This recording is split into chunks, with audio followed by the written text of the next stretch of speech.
All right, welcome to another episode of iCreate podcast. I'm your host, Mike Haney, aka Mr.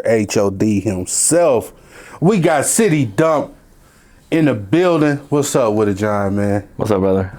I'm gonna just dive right into it, bro. Get going, baby. For people who don't know, what is City Dump Records and how did it get started? City Dump Records is a recording studio in Indianapolis, Indiana. I've been operating for over a decade. One of the most successful studios in the city. Started it after I got back from the military. Started it in the house I grew up with. My studio literally is in the living room I grew up with, and I've literally had platinum artists record in where I used to watch TV as a kid.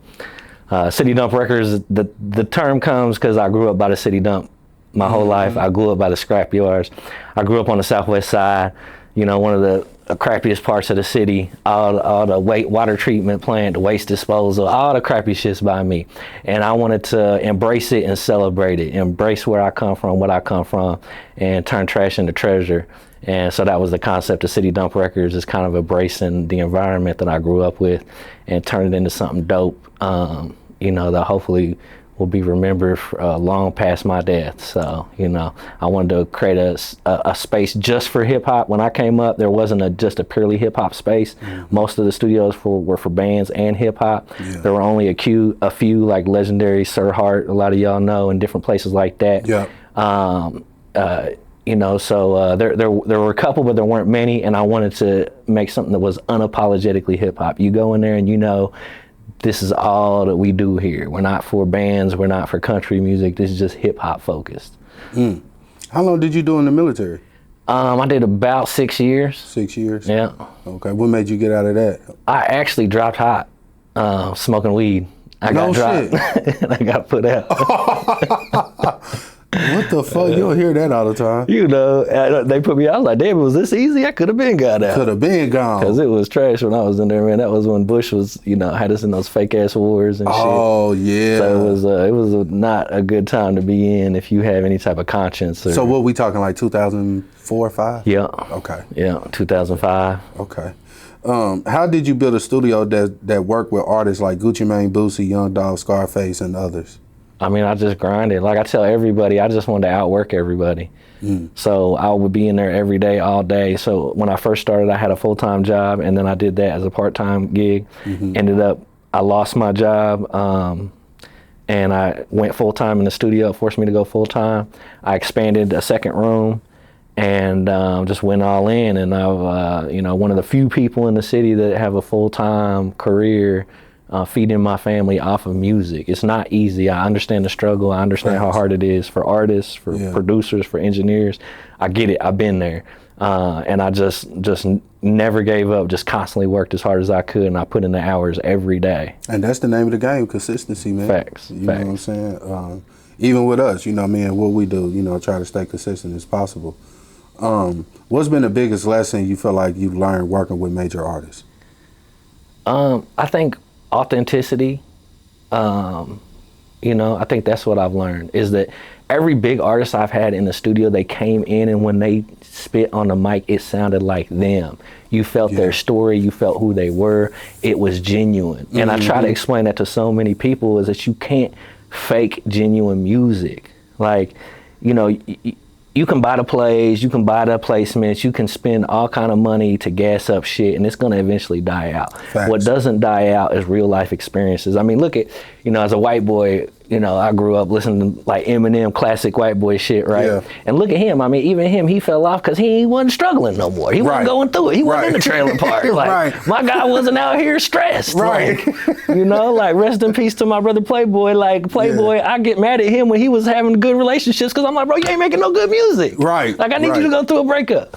And so many people would ask me for advice on how to, get better at music, and I'm like, be authentic, mean what you say. Yeah. When Hennessy came in the studio and did My Life Story in the booth, like, she literally almost made me cry while I was recording her, because the shit was so deep. You felt it in your soul. And it was real. You know she wasn't making that shit up. You felt it. Yeah. Like, you can't fake that shit. Shout out to Hennessy. Amazing artists. And there's a degree of kind of acting that you can do with this stuff, you know.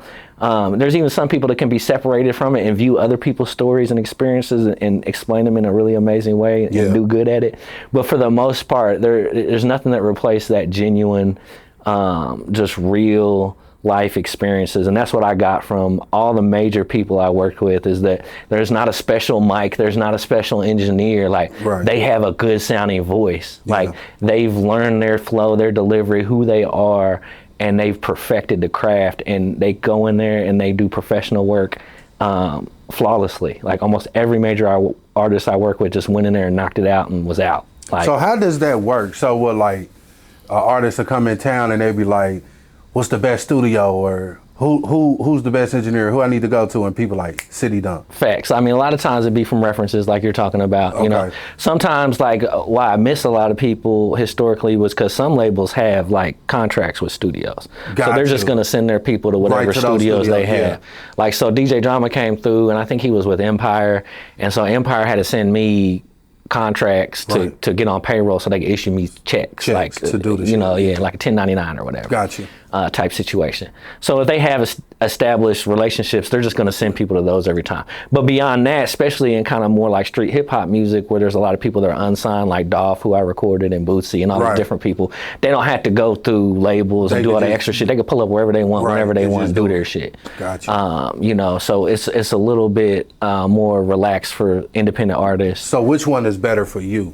Is it better to have the people that go through the contracts, because, you know, like, no, it's better. Independent is better for me, because if you're they gonna come and just cash you right now. If you're dealing with label, it might be a month, 2 months, 3 months before you get a check. Gotcha. Like when that happened, he actually didn't even come through. He got too busy. Gotcha. But I blocked the studio off, and B Swift made the connection. I was like, I had to hit Swift like 2 weeks later. I'm like, bro, they still got to pay that check. Like, they still owe me. Yeah. He's like, I got you. Made a call. A couple weeks later, I got my check. You know what I mean? So. But like, I had to follow up and shit, you know what I mean? What makes City Dump different from every other studio in Indianapolis? I mean, I think what makes us different is that our goal is to have a laid back, chill vibe. It's a house studio, like it's in a house, but it's built professionally. It's designed by an acoustical engineer.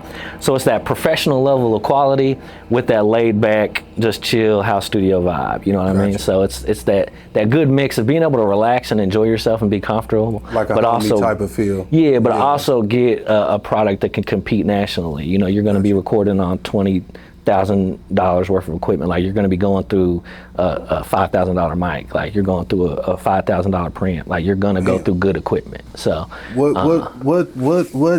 And the other thing I had to say that makes us really different is you can book us without an engineer, and it's flawless. You can go online right now. You can book my studio A or B. You can come record yourself. It'll issue you a door code. It'll let you in and out at those times. It'll tell you exactly all the information you need to get on the computer and use it.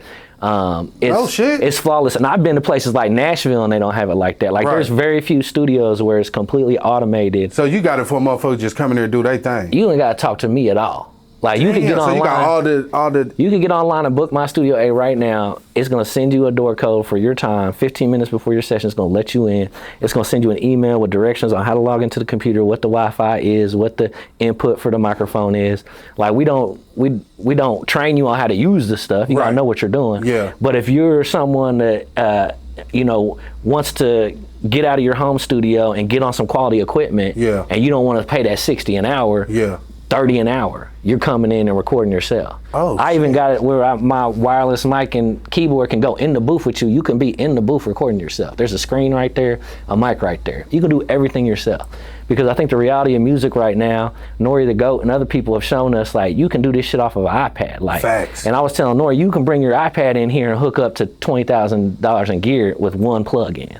Like, it's that simple now. And do your shit. Yes, it's that simple now. Like, the game has changed with technology. So, I think that's another thing that sets us apart, is that we stay out of your way. You can come, get your space, not be bothered, and create, for a very affordable price. Affordability has always been a big deal to me, because I grew up in the city. I grew up by the dump. Like, I know what it is to deal with poverty, and I want to have a place people can afford to come and create music. Create their shit. Yeah. What's the biggest mistake local artists make when they trying to blow up? I mean, because you see it every day. You're an engineer.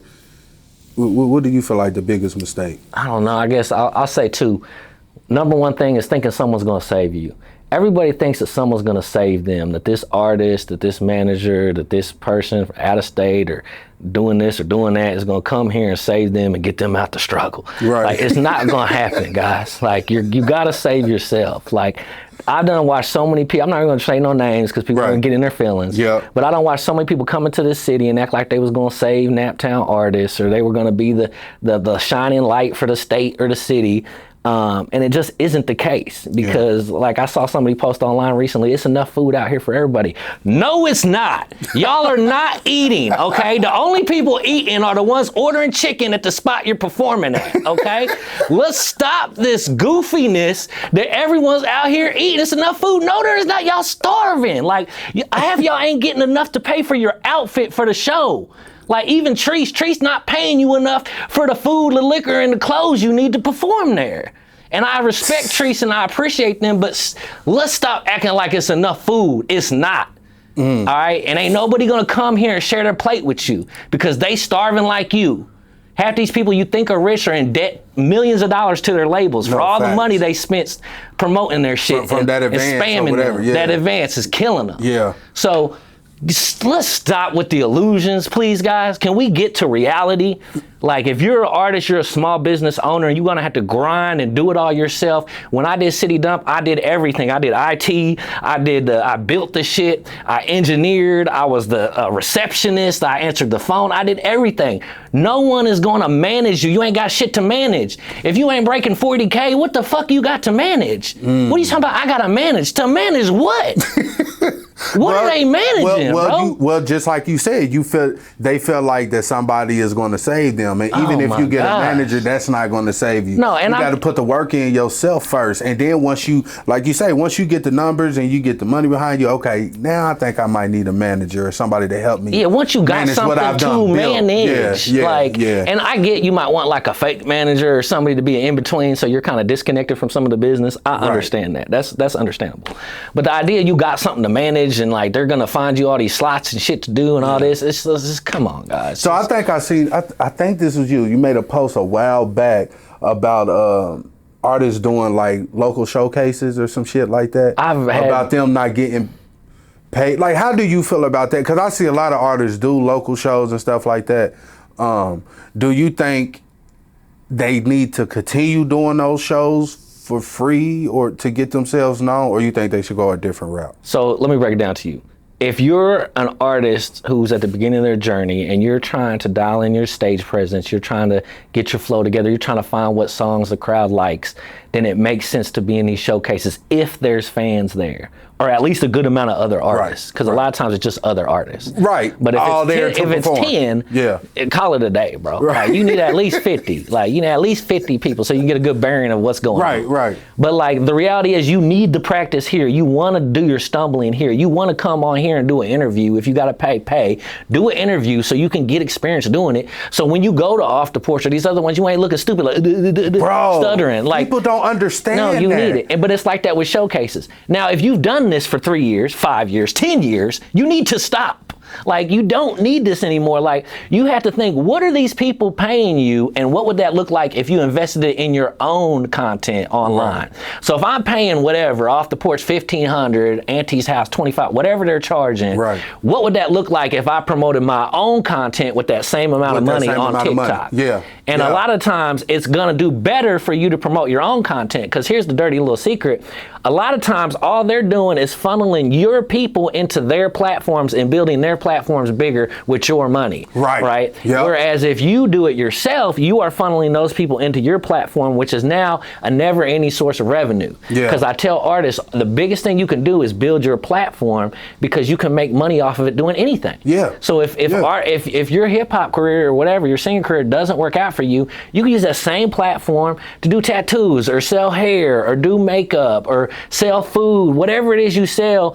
All those people that are engaged with you and following you you and like you can now see these other products you're selling that you can actually make money off of. And they go, and truth be told, they might gravitate towards that more than your fucking music. No, without a doubt. Or it might be a back and forth. They might compound each other. Right. Like your music might send them over here, and then that might send them back to your music, and you know, but building that platform, that base, where you have kind of a group of people to market to, is a big deal. And you got to ask yourself, do you want to build somebody else's platform and their base, or do you want to build yours? Yeah. So if you're going to do it, at least make sure that you're tagged in the post as a contributor, so both of y'all are on it.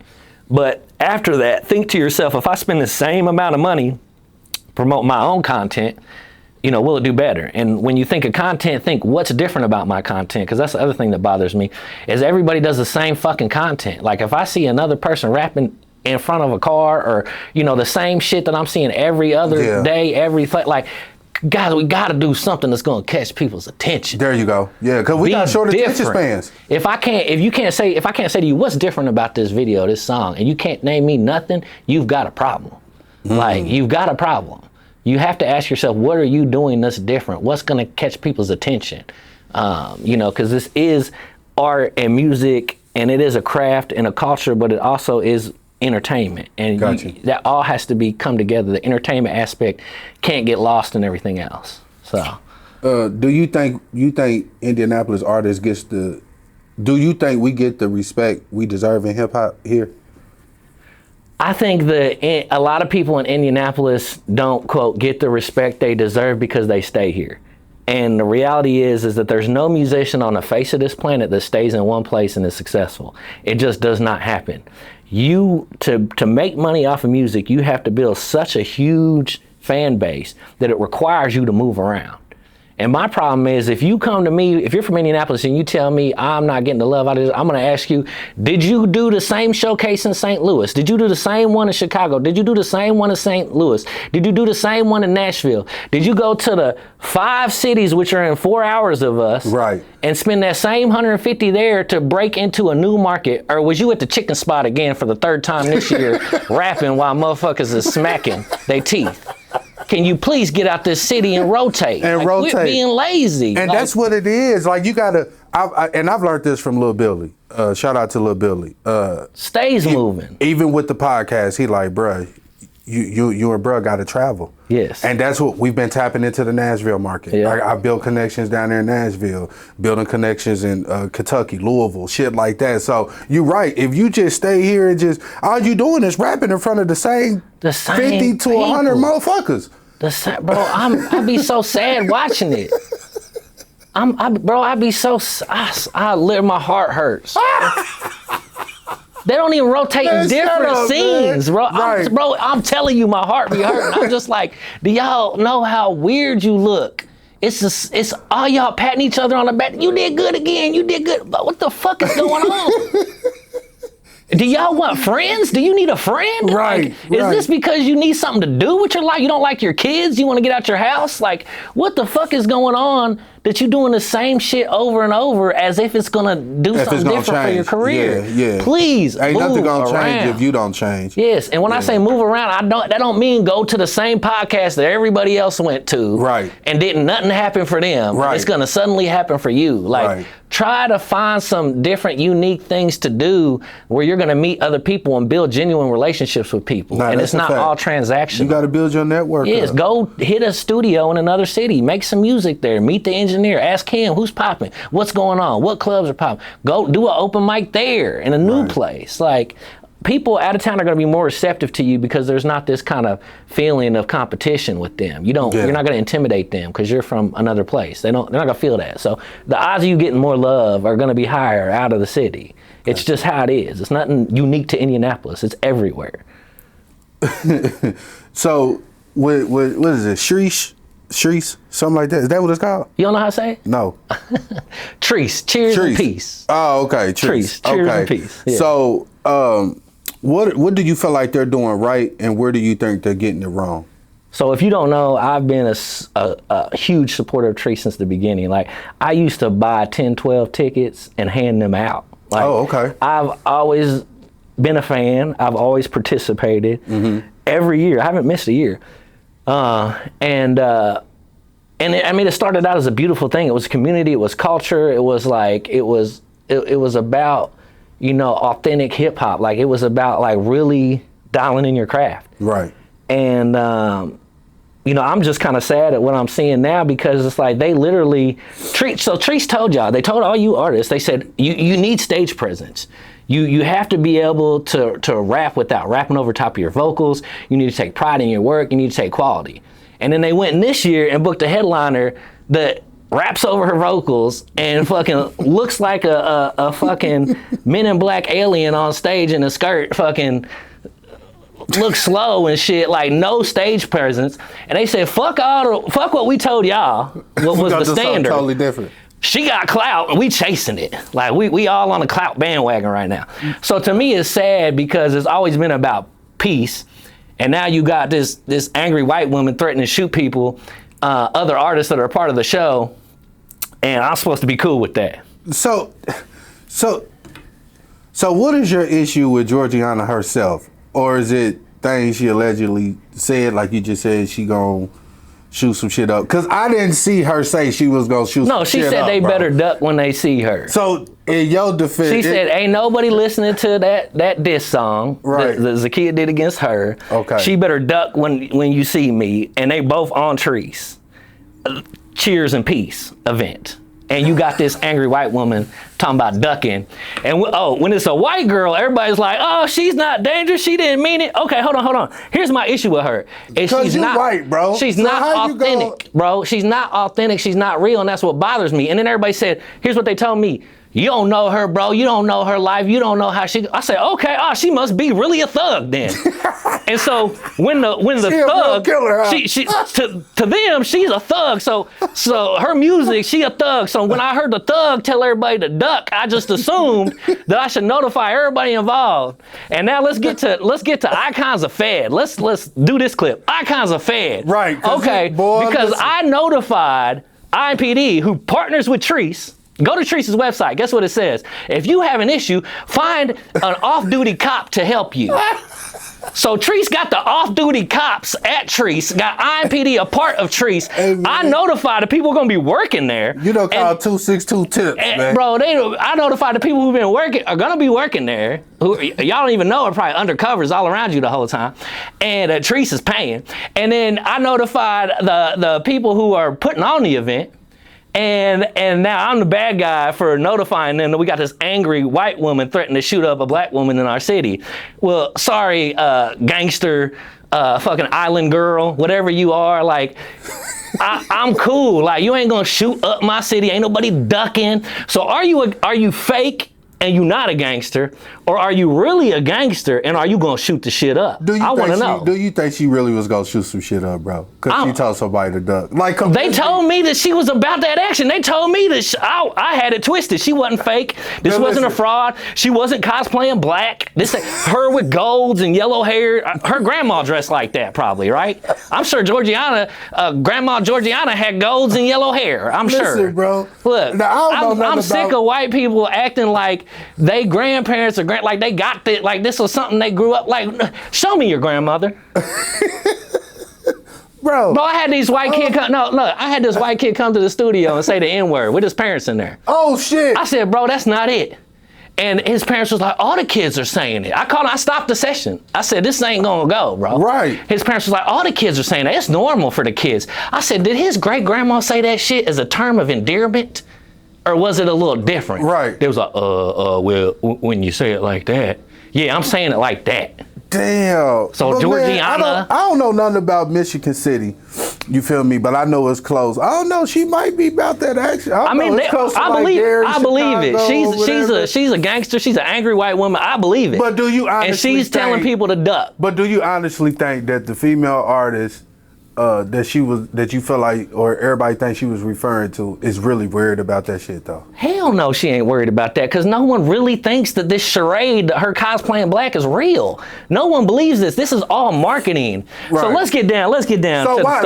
So with that, before you go further, with that, why you feel like you had to notify IMPD? Because I love this event. It's been going on for years. Okay, so it's about Chreece. So your main concern was really just the event in itself. It was multiple things. It was Chreece has historically not allowed the most prominent street artists in the city to perform who were black men. Got you. Okay. Now okay. we got now this angry white woman telling people to duck. And guess what would have happened if that was somebody else? Right. They would have called the police. Yeah, and so it would have guess been what? shut down. I Becky. Come get me. I hope y'all are enjoying this white on white crime. Hey, okay, man, you are because and I love everybody watching. I love the community, but let us white people deal with this. We got this. I'm collecting my people. He said, hold on. I'm collecting my people. He said, okay, all the black people and all the niggas step out. Let me attack this white motherfucker because she doing too much. Let me address my white sister real quick. Ma'am, are you a gangster and are you threatening to kill people? Are you a fraud and are you fake and are you pushing fake ass shit for money? And is this just profit for you? It ain't about culture. It ain't about community. It's not about art. You don't take it seriously. We saw you rolling loud. You don't take it seriously. You think this shit is a joke for money. Well, some of us take us seriously. Some of us look at the history of this shit and understand what it means and what it is and what it was built on. And so when you just do it for money, I don't respect it. And when Chreece had standards and said that this was culture and hip hop and community and we're not going to bring negativity, and then they got the angry white woman telling people to duck. Yeah, I'm a white woman to white woman. Surprise. Now, if she publicly denounced violence, would you change your opinion? If she publicly denounced if violence, she came in and was like, you know what, when I said duck, it was more of because I took. No, you don't get to white explain it away. You don't get to just. I'm a white girl. It doesn't apply. No, you don't get to do it. If she comes out and says I'm fake, this is not real. All this is for money. Right. Like did they say Rick Ross did that? Somebody else had to go to court and do that shit. They had to admit that the shit was just for entertainment. Just for entertainment, yeah. Tell us all the truth. It's just for entertainment. The hair, the golds, you trying to act black, like the raspy voice, like you're trying to be Glorilla. All this shit that you've kind of taken and appropriated from different culture to create this kind of little Build-A-Bear is for money. Just be honest. And let's get down to can we talk about the root of the issue? Yeah, what's the root? Black Indie Live. Okay. Black Indie Live is the root of the issue. And the reason they are is because what y'all don't know is Jorjiana's team put Black Indie Live on payroll 6 months ago. Because I know the owner, and he gets paid to incite all this drama so then they can go and act like Jorjiana is a victim. Oh, she's a victim. People are hating on her. No, you guys are paying someone to troll the city and tell lies like she's from Nap, which is a lie. Right. There's been a whole bunch of lies told on that platform. And I know this because I know the owner. Y'all should thank me. I flew his ass out to Arizona. I gave him the money so he could get the ticket. So you're welcome.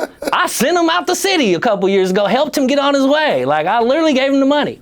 So, you know, he's literally trolling y'all on the payroll of Jorjiana's team, and then they get to act like she's a victim, and everybody's hating when they're literally orchestrating all this and making all y'all look stupid. Right. And then I call a spade, and I say, oh, she's fake. Y'all say she's real. I say, oh, she's real. That means she's really gonna shoot people up. And then you're like, oh no, she's not. She's not. She is fake. So it's like, which one? Y'all can't make up your mind because this is the power of white privilege is that you get to move in and out of one day being a gangster and the next day being what's a the regular civilian. What's the Miss Rachel? One day you're Miss Rachel, the next day you're Glorilla, the white Glorilla. Just stop it. Hey, boy, you just struck a nerve with that one with somebody. Just stop it. Like, just stop moving in and out of car. Like, learn who you are, be who you are. Quit with the fake shit. So before all of this, do you feel like Chreece made a mistake by booking her?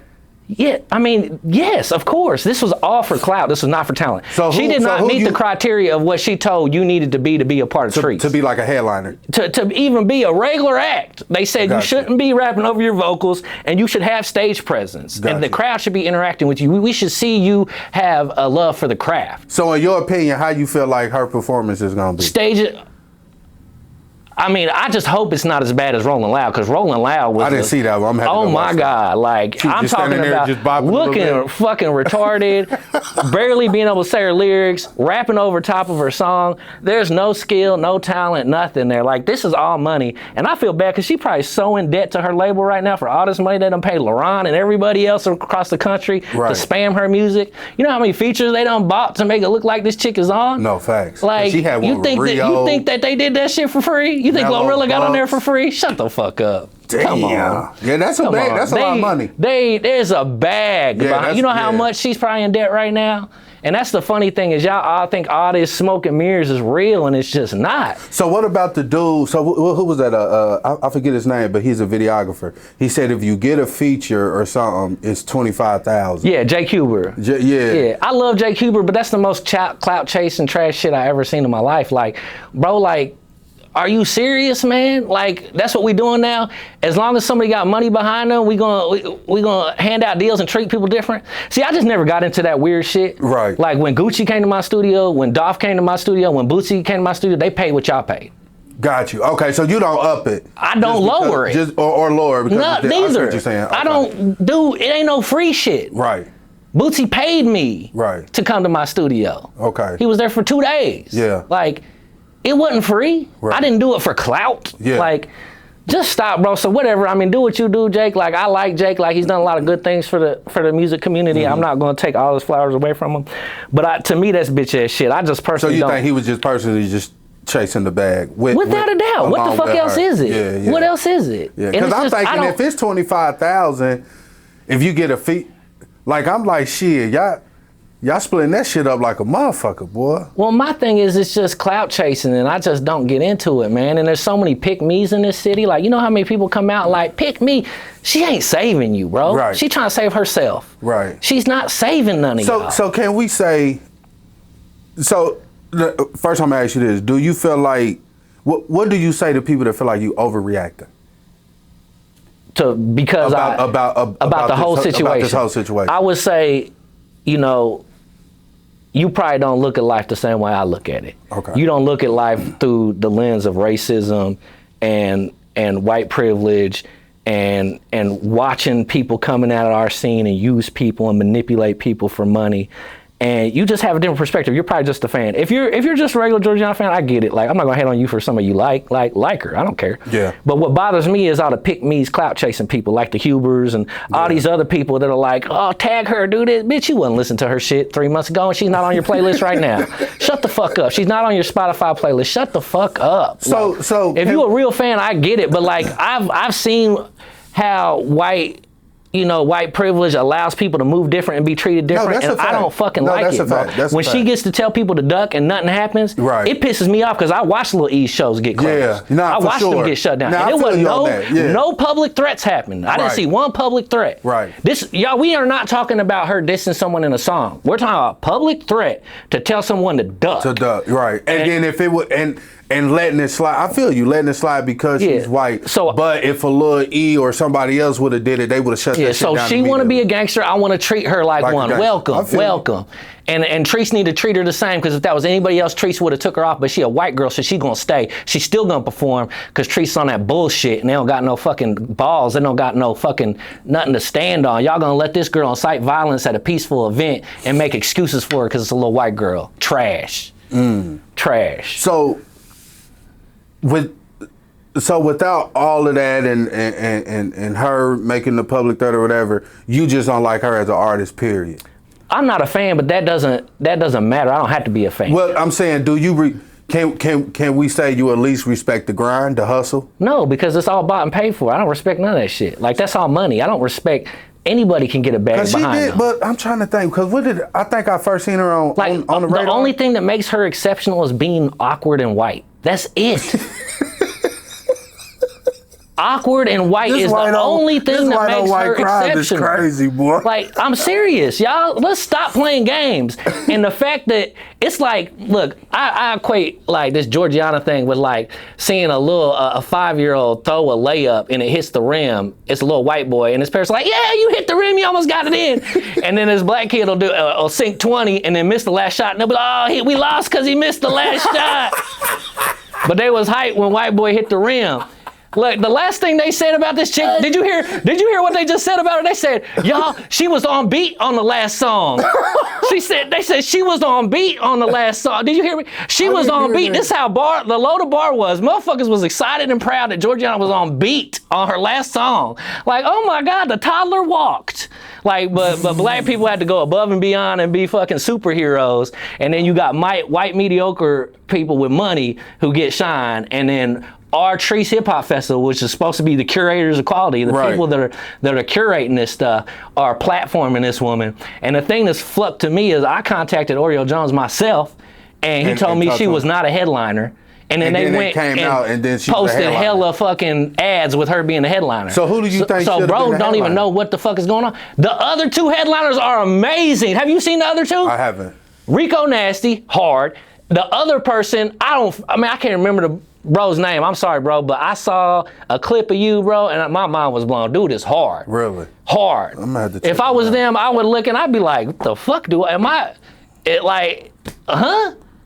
It's like two pro basketball teams with the little mascot doing flips in the middle of the show in an outfit for fun and for laughs and shit. Like, oh, the mascot jumped off the trampoline and put 3 balls in. That's crazy. Man, So do you feel like the artist, the other, what's the female artist we was talking to before Rico we started Nasty? rolling? No, the lady.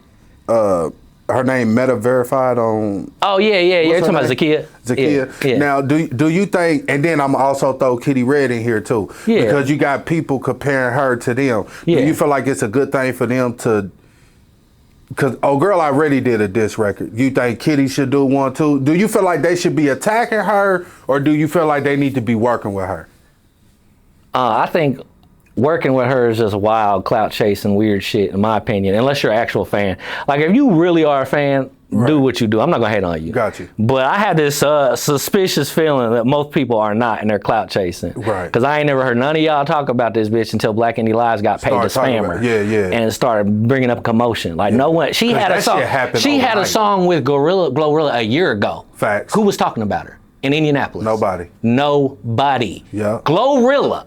Yeah. Nobody. And she the biggest. Yeah. Nobody. Yeah. So they done put so much money behind this chick. Now they're spamming our market to do what white people do best and act like they're victims. Right. She's like, oh yeah, their team pays for us to get spammed and trolled. She gets to act like a victim, and now it's like, oh, you guys are all haters. Because ain't nothing more popular in Indianapolis than calling someone a hater. That's the whoop. That's the boy. If you call somebody a hater, I need to give you a badge because half of y'all have about 200 of them. Because anytime we don't like your mediocre half-ass shit, we're hating. No, we just don't like the shit, okay? We don't like your unseasoned food. We don't like your trash-ass music. We don't like your raggedy wigs. We ain't hating. Like, no one is hating on you. You just ain't it. Like, stop it. But no, I think Zakia did what she should have done, which was show the motherfucker how to rap. No, facts, because this shit she said the only thing she popping is those pimples on her ass.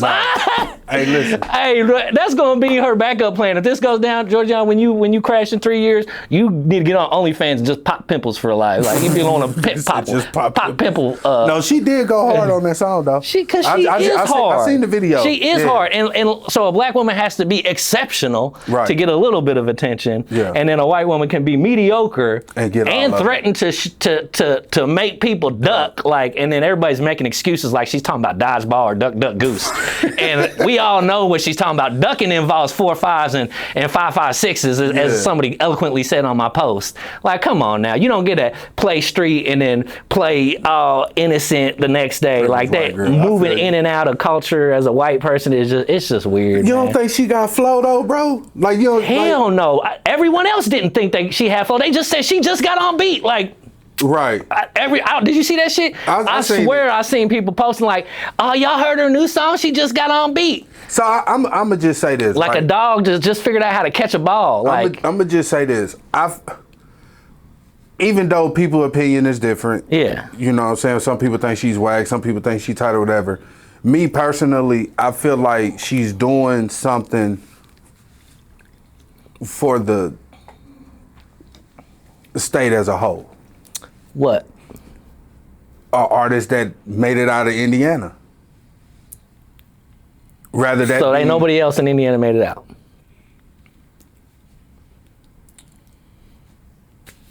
Not in her. Not in. So Freddie Gibbs didn't make it out. Babyface, Michael Jackson. I mean, but all these different people. We talking about a female. Like who? Tiana Taylor. Isn't Tiana Taylor from Indianapolis? Yeah, she's from Indianapolis. See, and this is what I'm saying. All these exceptional black people, they didn't make it out, but the white woman made it out, and she's gonna bring all of us with us because she's our white savior. And she's gonna propel us out of the promised land into the land of milk and honey. I just feel like, if you got somebody from if you got money behind you, you can get recognition out of state. Congratulations, being white and awkward attracted money, and they spend it on you, and now people know who you are because all the money they spent. So why do you think? So now you just opened up another can of worms. Why do you feel like they would invest so much into that white girl instead of investing so much into what's her name, Zakina? Or Kim? Yeah, perfect example. Why do you feel like... Why on the interstate, when you're driving down the street, does everybody slow down when there's a wreck on the side of the road? And they all slow down to look at the wreck while the whole interstate gets slow because everybody got to slow down and see what the fuck happened because they like, damn, that's fucked up. And that's exactly what's going on. Is everybody like, this bitch is awkward. Like, this is weird. Like, she's different. But white Glorilla? But why put so much money? Because it gets attention. It's like, it's all attention based now. You can't get attention from anybody else? No, you can, but it's like at the end of the day, the decision was made by some people with money to invest money. To invest in her. Because she was different. And what makes her different? You think she writing her own lyrics? What makes her different? Or do you think she got a ghostwriter? I hope that she has a ghostwriter. Like, I don't even know. Like, I don't know, bro. Like, it's trash regardless. If it's AI, people say it's AI, it might be a ghostwriter, it might be her. Whoever it is isn't good. Like, whoever it is not great. Like nothing is like original or authentic. It's all little bites and clips from other culture, other people, other sayings. Nothing is like original. Like, she's not like coining any phrases. She's not like doing anything new. Like, even her sound and flow isn't new. Like the raspy girl sound is not new. Like, Glorilla done blew up off that shit. Like, she's imitating everything around her, which happens to be mostly black people. And because she's white doing it, it's different and entertaining. No, I get what you're saying. And it's investable. And I think it just speaks to racism in America and the reality that we still live in a racist, fucked up world. And the reality that it's not unique to just white people. Racist things infiltrate every aspect of America, and they infect all of our brains. Has this situation changed the way you look at Indianapolis music scene as a whole? No, not at all. Indianapolis has always been the same to me. This is the same shit another day. This ain't the first time that someone or something came through the city and everybody clout chased and argued about it, and that's what people do. Like, you're gonna talk, you're gonna argue. Just because you disagree don't mean you hating. It means you disagree. It's okay to disagree. And the best it is. I tell people that all the time. It's okay to disagree. And the best thing that usually happens for Chreece is the debates because it gives them a lot of attention. And I'll give Chreece props. Like, I've gave them shit multiple years in a row about different things, and they've addressed almost every one of them. I'm the one that said they didn't have enough women on there, and now look, it's a shitload of women on Chreece now. And one of the women that are booked are sitting there talking shit to me all day because I'm hating on Jorjiana. She don't know that I was literally pressing for that to happen. Because unlike people like Jorjiana, I use my white privilege, I use my platform to try to fight for other people who are being ignored. Like, I went to St. Louis when Mike Brown got killed. I marched in the streets. I went up north to see Philando Castile. I marched downtown when Dre'Shawn Reed got murdered. Like, I fought to get a park rebuilt in my neighborhood, a historic black park that was segregated over 60 years ago. Black people couldn't go to no other parks. I fought to get that redone. I fought to get the street on my neighborhood redone. Like, me and Watson went downtown and stopped a bill that was gonna ban feeding homeless people illegal. You had to get a permit if you wanted to feed homeless people. I remember that, So we got 6 briskets, went down there and disrupted things through like a cool way. We fed people 50 pounds of meat. So we're not the same. And it's okay. I don't expect, I don't have this high bar for everyone. Especially younger people. I get that she's younger. She might not understand what she's doing. But this is the time to learn. You get to watch this. But the motherfuckers behind her know what they do. Oh, they know exactly what they do. I mean, they use her. Even LaRon knows what he's doing. I mean, LaRon loves this. LaRon does not like Chreece. LaRon hates street hip hop because he feels like it's like destroying the black community. Right. Like him having a white girl destroying Chreece and getting everybody to rap about shit. Like he's got a wet dream right now. Like bro is so happy, bro. He's so happy, right? And he's getting paid by the people to do it. And then they get to act like she's a victim. Oh, Jorjiana. Everybody's hating on her because we got everybody mad because we paid LaRon to do it. Like, so what do you want to happen from all of this?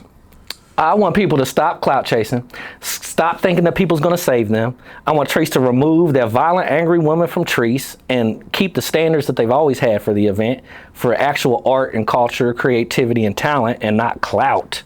Right. Since when did this become the clout chasing event? So you feel like they and literally the other thing, just doing I got this one for fourth clout. thing I need to say. I want to also apologize. And I want to apologize to Jay Brookins because I tagged him not knowing he wasn't a part of Chreece. And he's not a part of Chreece. My bad, big bro. Yeah, I seen somebody my bad, big bro. Yeah, I can tell you're not a part of it, by the way. And my bad, bro. I didn't mean to disturb your peace at all. Everybody else, I'm excited they got these hands. If you mad about me being a Fed, why don't you be mad about Chreece for telling you to go find an undercover cop if you need help at the event on their website. All right. So I'm just informing the people involved. And guess what? Whether y'all like it or not, IMPD is involved. And yes, I Becky'd Becky. So you will want them to remove her. Get her dangerous, violent, crazy ass out of there. I don't trust her at all. People said the same shit about Tekashi 6ix9ine. They was like, oh, it's just a blah, blah, blah, blah, blah. Right. And guess what? Bro got lost in the sauce and ended up in jail. Yep. And that's what happens when you think this shit is fun and games. Yeah. When I've seen people die in front of me. Yeah, facts. I've seen people murdered from disses. I've made calls after I recorded a diss and desperately tried to. Yeah, I seen you put that on your comments and you stop I have intervened. Yeah. And people are like, oh, well, you do all this shit. Yeah, Christ walked around. He went up to poor people. He went up to thieves. He went up to prostitutes. How am I going to help influence things if I'm not a part of it? Right. I get to influence things. Like I did that little white boy in my studio trying to say the N-word. I get to check him. I got the power to do that. I get to use my privilege to try to influence things. Because you're the engineer. Yes. You who I get to influence things. You know how many kids I've sat down and had conversations with in the studio? And I'm like, look, bro, you don't really look like you live this life. Right. Like, you need to be careful because there's people that do, especially in Indianapolis, because we're so gangster in this city, like real gangster in this city, that like, they will check you just because they want to test you to see if you really are that. Yeah, yeah. And that's my problem is this could be a little game for her, but if a person gets drunk and something gets out of control, she say something slick at the wrong time, it can get ugly fast. This is an outdoor event. Right. It ain't no blocking no one from carrying on the streets up and down Chreece. There's nothing you can do. Okay. Like the idea but they have officers around, but they don't. Clearly they got them on staff. It's on their website. See an undercover IMPD officer if you need help at Chreece. That's on their website. That's crazy. So like the police are there. So I wanted to inform everyone because I want a safe event and I don't want this angry white woman ruining this dope ass event. And I don't want to see it happen to all because they wanted to clout chase. Yeah. And use the excuse she's from India. Bitch, you didn't know her ass 6 months ago. Shut the fuck up. Man, and it was when you said she was doing all this shit. Oreo came out talking about she had this feature, she had this feature. Yeah, you didn't know who she was the whole fucking time. What are you talking about? At what point does controversy stop being good marketing?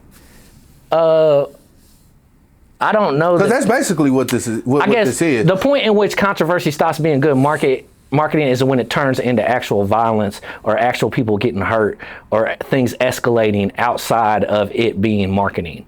That's when it becomes a problem. So with this whole Chreece thing, you think that, okay, because you said LaRon's being paid from her team to put the bullshit out there, and then you got this is according to him. Right, and then you got a big festival event, Chreece, that's known for throwing good events over the years. Yes. You feel like they got a big ass check too to bring her on to be headliner?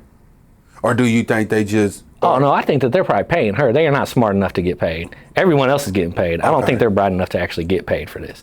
They probably actually thought she legitimately deserved the money. But they're chasing the same thing as well. Yeah, I mean they're just chasing clout and followers. They see all the money that's being invested. That's going in her, towards that. Yes. And they're like, oh, this is going to earn a lot of teachers. If I get her attached to our shit, then that'll make us. And what's sad about everything is they sold out last year. Pretty sure they sold out the year before that. Y'all don't have to sacrifice your standards for clout. Right. It's not required. The event was not broke. You didn't need to bring in this culture vulture to try to get new people. So do you feel like Chreece owed the city an apology? I feel like or explanation for the decision that they made on bringing. No, I think they genuinely think they made the right decision. I think they owe themselves an apology. Y'all need to apologize to yourself. Damn. Because y'all done fell the fuck off. Y'all done got lost in the sauce. You done lost what it meant for this event, what it means, what it is, and it turned into money and profit and clout instead of community, culture, quality, and uplifting things. I mean, you gotta think, bro, they had like, what was it, Talib Kweli the first year? Like, this has always been a hip hop event. Right. Shut the fuck up with fucking. Maybe they feel like she a part of it. Bro, they are clout chasing, bro. They got bamboozled. They believed all the money that they saw all the money being spent. They believed it was actual organic and real. Right. And the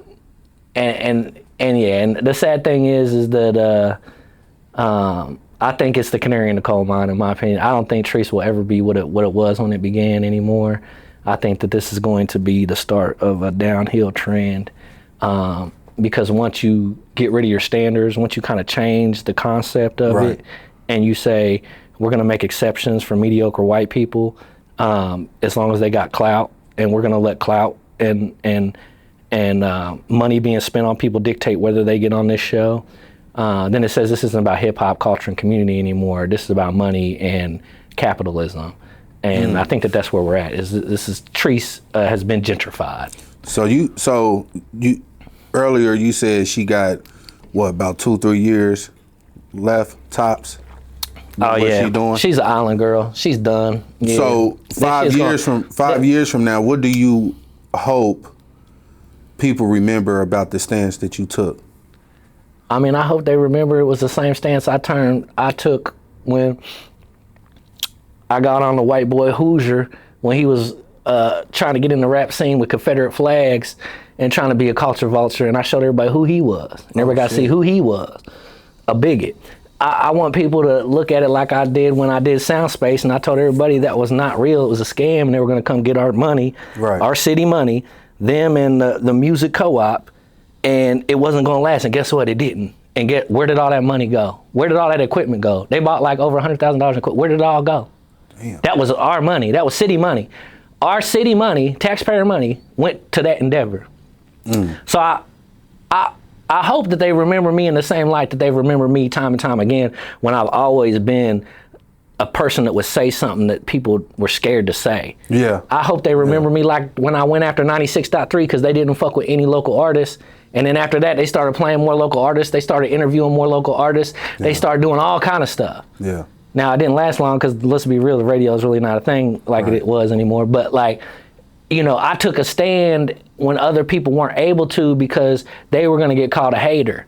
Yeah. They were going to get talked. They're going to say, you're broke, you're a hater, you're not successful. Oh, what you going to tell me? I'm not broke, I'm not a hater, I am successful. Right. I got 3 businesses. You want to get my Airbnb? You want to come to my studio? What you want to do? How you want to shop? Like, I got multiple businesses. Like, so I've always had an ability to say things that other people couldn't say or were scared to say because they would be assaulted, just like I'm being assaulted. When I Karen, all of a sudden I'm the cops. When I literally held rifle to rifle with cops downtown on the street, making sure people weren't fucked with by the cops. So you can lecture me all day about the Fed snitch shit, but I ain't do a crime with this bitch. I ain't fucking...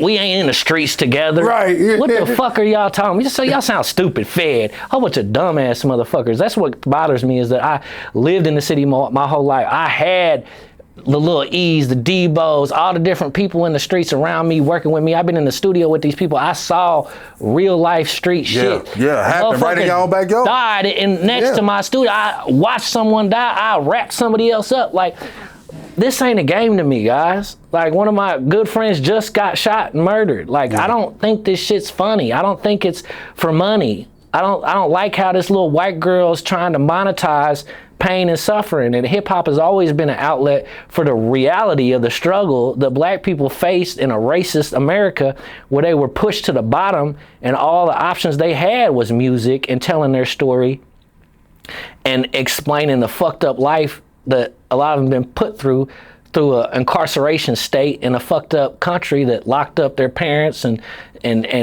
split up families and brought crack into their neighborhoods. Yep, to divide everybody. So it's like, I'm sorry, right. I don't look at it the same, you know. So look, you think this situation gonna hurt Chreece? Nah, I don't think it's gonna hurt. You don't think it's gonna hurt it? Nah. Or the reputation? Nah. I mean, to be honest, let's just be real. Like, I'm not a fool. I know 95% of the other acts are amazing. Yeah. The other headliners are amazing. Like, both of them are fucking amazing. Most of the artists are amazing. I mean, it's an all-around beautiful event. It's just sad to me that they just sold out to clout chase and kind of said, fuck the culture. And I get that they don't see it like that. They see it as like trying to broaden their base and everything. Yeah. But it wasn't required. This isn't that. Y'all are not Rolling Loud. Like, and I get that maybe there's a desire to be something that you never were, to be something bigger that you don't need to be. But like a lot of things, like church, government, a lot of these things get big and they get corrupt and they get fucked up and they end up being worse than when they were small. This isn't a situation where it requires you to get bigger and bigger. It isn't a situation where it requires you to clout chase. You were already selling shit out. Like, it was already successful. It didn't require gimmicks. So it's just sad. Chreece will be just fine unless this is the canary in the coal mine, which is my worry, and this is just going to be a continual trend going forward where there's this clout chasing element and in it. And they're just going to keep going and keep jumping. Yeah, because it only takes one time for the Tekashi 6ix9ine moment to happen where one of these fake ass people, you know, get lost in the sauce and get somebody hurt because it's a game for them. Right. But I mean, I guess at the end of the day, it's one of those things where I just have a higher expectation and standard for Chreece and the people who run it. And then you really disappointed for real. Yeah, no, I am. I'm disappointed. I'm like a dad who's disappointed in their kid. Like, I'm just disappointed. Like, I expect. Because why get on the bandwagon and chase this clout when you don't need to. Better artists in the city that could. And the other headliners are amazing. Like, she didn't need to be a headliner. Right. She could have been at fucking White Rabbit or Square Cat Vinyl. Like. And she still wouldn't have been one of the best acts there. Right. She probably wouldn't have been top 5 in any venue she was in. Okay. It's not gonna happen. I'm sorry. She's not good. Where do you feel like the Indianapolis rap scene is now? And if you could give any advice to an artist that you probably currently, you know, work with or used to work, well, not currently work with because you don't engineer no more or you taking a break. But what advice would you give an artist right now on how to get to where you know they want to go? Be authentic, have fun, do it for love and profession and joy, and you know, really approach it like a small business, and be strategic and thoughtful with what you're doing over a 3-year period. So stop thinking 3 months, start thinking 3 years, and set up a plan for the next year. I'm gonna drop this, then I'm gonna invest in this. This is gonna be different, this is gonna be different. What's different? What's setting you apart? Be authentic, be real, be genuine. You know, like, one of the things that blew my mind is, oh my God, bro, if I hear the term belt to ass one more time in the studio. I'm getting about sick of that shit. Bro, like, I just hate when people aren't original and they just repeat the same shit that other people are saying. It's like, guys, like, this shit don't get old to y'all. Like, so be original, be creative, have fun, enjoy yourself, be real, be authentic, be who you really are. Like, don't get lost in this charade, because most of the greatest, best people are authentic and genuine and real, and they're enjoying themselves. So if you're not enjoying yourself, take a break, take a pause, reset. If you are, keep turning up, keep smiling, keep having fun. Rotate outside the city like we talked about earlier. Yeah, for sure. Don't limit yourself to this market. It's complete foolishness. And build your brand to build other brands. So use your artistry to feed every other revenue source so you can then reinvest into it, because it's not cheap. It's very expensive. I feel for all the artists out there, it's not easy being an artist. It takes a lot of money, time, and effort. And for most people, it's not lucrative. It's a labor of love. And I know because I'm an engineer, and very few engineers are living off of their music. Very few producers, very few artists. I'm one of the few people who was able to do it, and it was nonstop work. It was hard than hell. Would have been way easier for me to get a regular 9-to-5 job and do that for the last 10 years. But I loved it, and I genuinely loved it. And I'm taking a break because I haven't loved it as much lately, because a lot of shit is just so unoriginal, so cookie cutter, and so not creative. And that's what kind of drew you away from it. That and all the death and shit, like all the murders lately, and all just the lack of creativity and trash shit. Like I just, like when I do get back into doing things, it'll only be certain artists I work with. Gotcha. It'll be people that I genuinely like. And it's not to say that that moment that I did do Anybody and Everybody didn't have its time and place, and it wasn't, you know, a good thing. But I just kind of grown out of that as I got older, and I'm ready to kind of really focus on doing stuff Just I genuinely, like who you wanna. Yeah, I genuinely enjoy. I don't want it to be, you know, when you require to pay your bills, you have to do what you can do, and you got to grind. You don't have a choice. Like, so I've finally gotten to a place where it's not a requirement for me to engineer to pay my bills anymore. I've built enough revenue streams, and so I'm hoping to get back to a place next year where I can really kind of be more strategic with who and what I'm doing. Yeah, but there's a lot of amazing artists, man. I love this city. The city is extremely talented. You know, it's just not an easy industry to be in. And y'all got to get out this fucking, I don't even know what to call it, chicken circuit. Like, this shit is crazy. Like, please stop performing at the same spots. Who would you say is your top 5 artists right now out the city? Ooh, damn. I feel like I'm not in tune enough right now, but I guess if I had to go, just off the top of your head. Yeah, if I had to go, I'm going. I mean, I feel like the ladies are killing it right now. Like Zakiya, Hennessy, Kitty Red, they're all fucking killing it right now. Nori's wiping shit down right now. I love him.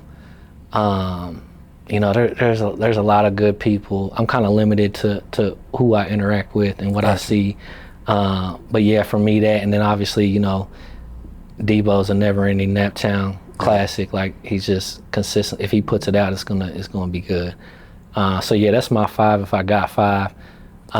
And I know I'm sleeping on all the younger people. Sorry, I'm just not in that space. I know some of y'all are hard too and killing it. Keep up the good work. I see y'all working. And shout out to all my lyricists, to all my hip hop heads, to people that are really telling stories and narrating life, and embracing the craft. And it's not to say I don't like some good turn up music too. I do. But I'm still a sucker for, you know, when I was growing up, it was Tupac, Nas, Eminem. Like, I was a sucker for the storytellers, for people who had shit to say. Hell yeah. Real meaning behind it. Yeah. And not the Jorjiana rap, huh? Shark.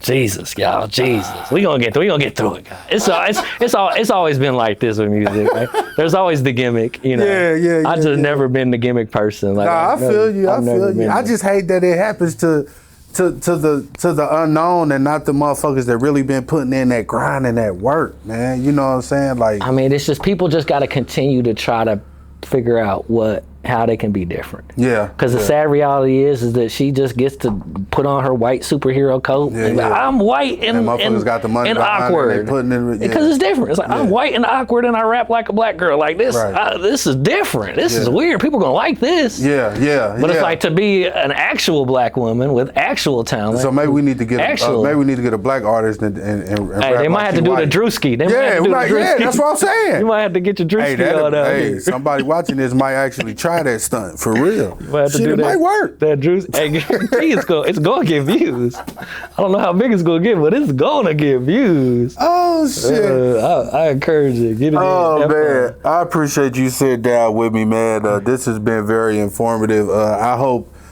people watching this really take from it and well, you know, we can't really dictate how social media is going to take it, but you know, your views is your views, bro. How you feel about shit is how you feel about shit. You feel me? And you know, people have to respect your opinion. And you made some very valid points. You know what I mean? And you made me look at shit a little different now, because I'm like, damn, I didn't even think about it like that. You know what I mean? So I get it. Yeah. there can be two truths at once. Yeah, You know what I yeah. mean? There can be two truths at once. You can be a fan and enjoy the music. That's fine. Right. I would, and even for me, I wouldn't even say I enjoy the music. I just think she got a nice little bop to her. You know what I mean? Do your shit, get your money. You know what I mean? It's like a cute little puppy. Like, oh, it can jump. Yeah. Oh my God. Yeah. It did a trick.